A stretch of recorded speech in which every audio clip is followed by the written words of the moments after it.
before you today and to present about such a wonderful topic, one that I'm very passionate about, which is education.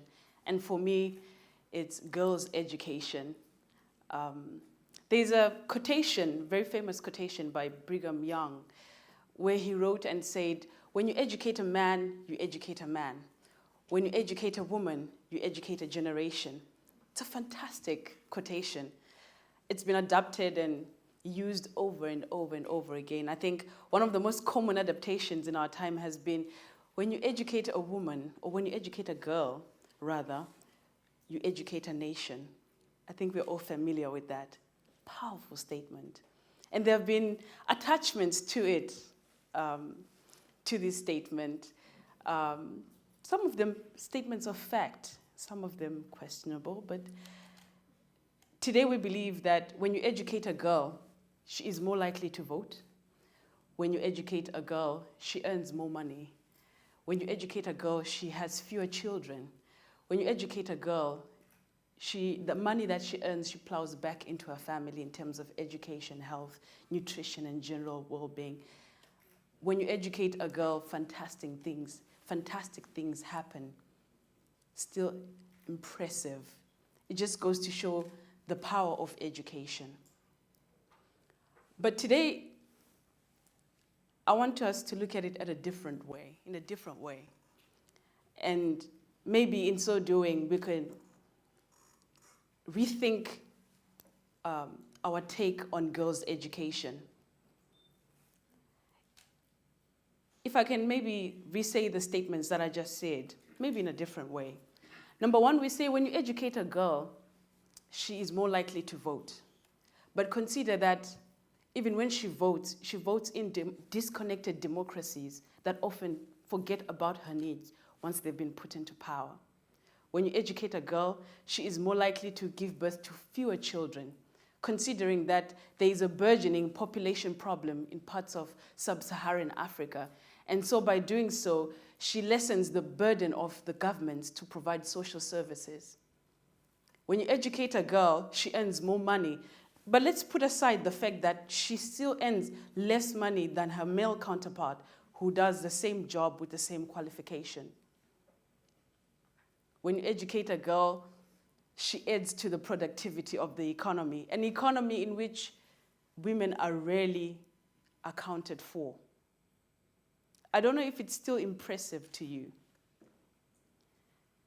To me, it just shows me that our thoughts about girls' education have led to us approaching their education from a very society-centered perspective.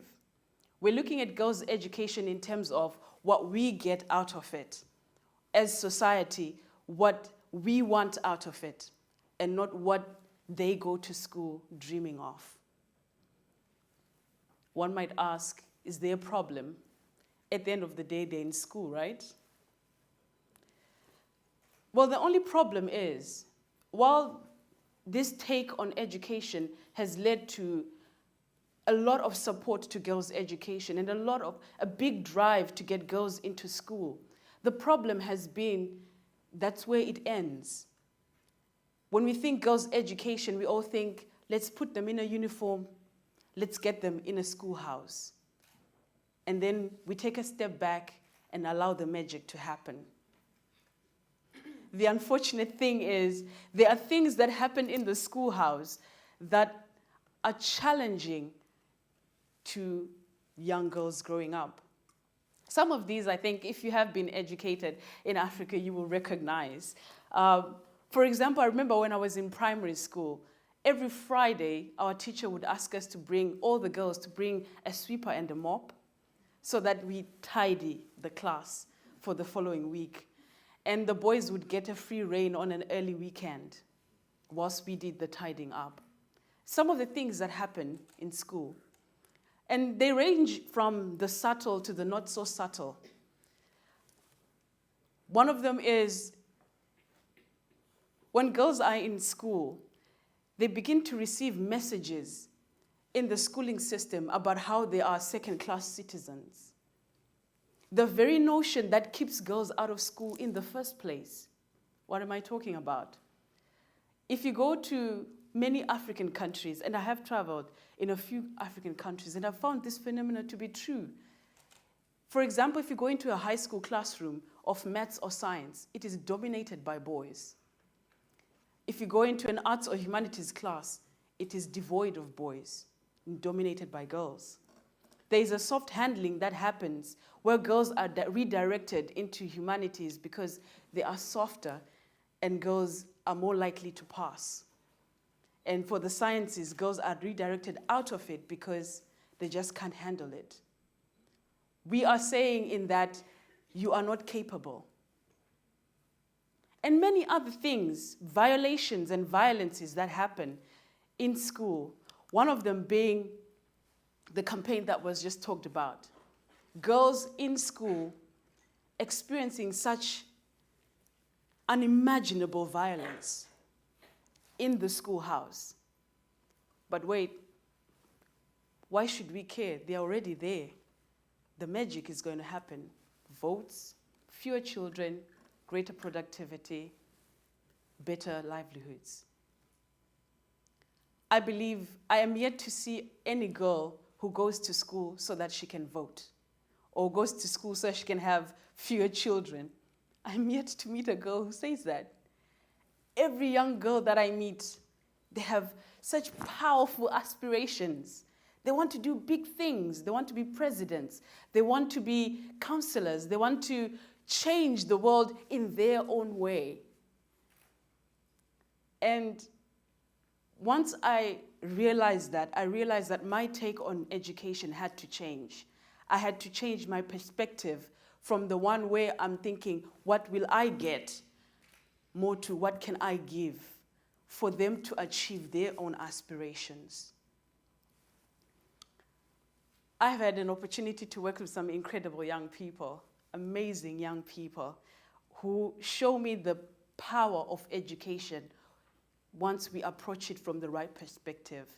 One of the people that I met was this young lady a few years ago, last year actually. Her name is Bongi. She comes from Bulawayo, Zimbabwe. An incredible student, academically sound. She got a full ride scholarship to go and study at Brown University in the US. Incredible young woman. But having achieved all of this, top A class, I think she had like 10 A's. She's an incredible young woman. Just talking to her, you are impressed. She speaks several languages, including sign language. She's impressive. But in all that, she didn't have the confidence to stand before a classroom of her mates. She just couldn't. But she felt, though, she had a story to tell. She felt she had something to share.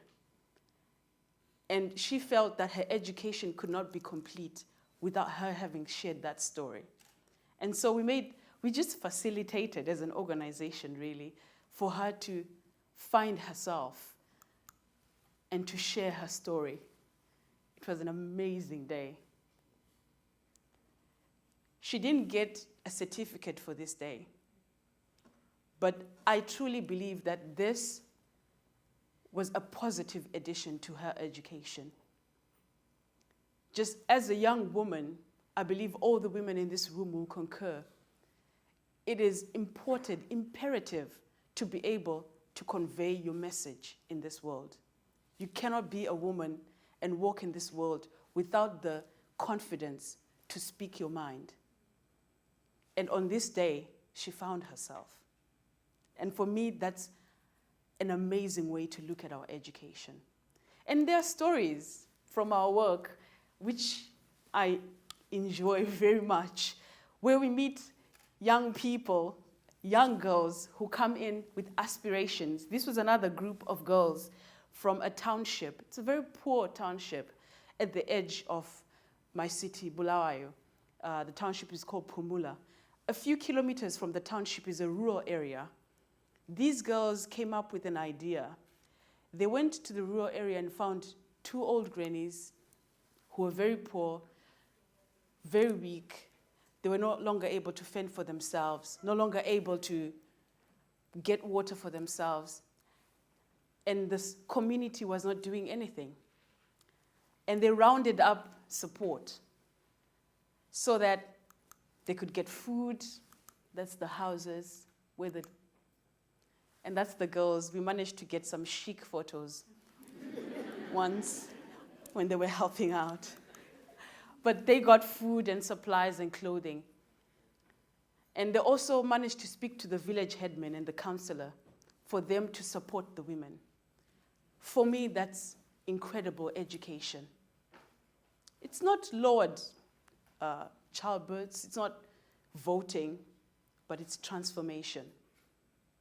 And so there is a need, when we're talking about girls' education, to think beyond the schoolhouse, to think beyond what we get as society, but to think about the quality of education that we are affording our girls.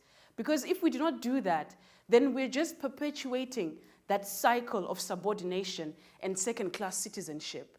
Like Brigham Young's statement says, when you educate a woman, you educate a generation. But we have to be mindful of what kind of education we are perpetuating from one generation to another. And so we really need to focus on the quality, not just getting them there, but the quality of education. What they get, what the curriculum says. In many African countries, the history speaks of Pan-Africanists, these proud men that gave us our freedoms.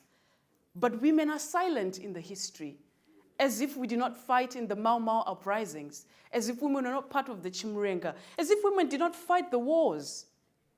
And that just sends a message to our girls, even our boys, that girls are not visible. And so we need to rethink what kind of education we are affording our girls. And so what can you do then? These are some more stories I wish I could tell. I wish I could tell. Time cannot afford. But then what can we do here in London? What can you do? Maybe you are an IT professional, you don't work in education. The thing is, when we take a look at education from the perspective of girls, we see that we are all complicit in their education. When a girl looks at her own education, she does not think about what happens in the schoolhouse. She says, I want to be a doctor. That means she's looking beyond the schoolhouse. She's looking at employment, she's looking at society. And so we are all complicit in their education, and we have a hand to play. What can we do? We need to bring social justice into our own lives. We need to make it a part of our everyday life. You need to make sure that if you're an employer, you give equal opportunities to men and women, and equal pay. What does that have to do with education in Africa? It sends a message. It sends a message that we view women to be equal and to be capable. And also we give opportunity for young female role models to rise up in the workplace. Role models that girls can connect with. One of the most powerful, I wish I had time to tell you all the wonderful stories we get in our everyday work, the magic that we experience when working in education. But one of the most powerful experiences was when a female doctor visited one of our sessions. The girls were so elated. They were besides themselves with excitement. Not that a doctor has come, but she's young, she's female, she's black. They identified with her. For them, it made it that much more real than Grey's Anatomy or anything that is on television in Zimbabwe or anywhere. It made it real. She was there, they could touch it. And we are complicit. We need to give young women opportunities to rise. Bring stories into your household of what women do. Talk about the women freedom fighters. Talk about them in the home. Talk about the African queens. Because in so doing, we make women visible, not only to our girls, but also to our boys. They recognize the input of girls. For me, when I think about girls' education, I think about this picture. it's impossible for me to think about this picture without feeling warm and fuzzy. And this was the very first girls' club that we worked with. I had just recently left my job as a retail person. And I had drastically changed my life. And I was really unsure about what I was doing, but I knew I wanted to work with girls. And then I met this bunch of lovely girls, and they live in a township called Cloud Park in Bulawayo. And I met them. I remember each and every one of their stories, their aspirations, and their dreams concerning the future. And 2 years on, I was looking at this picture as I was preparing for this presentation. I have been complicit in their education. And I've had a part to play in shaping what they want to do in their future.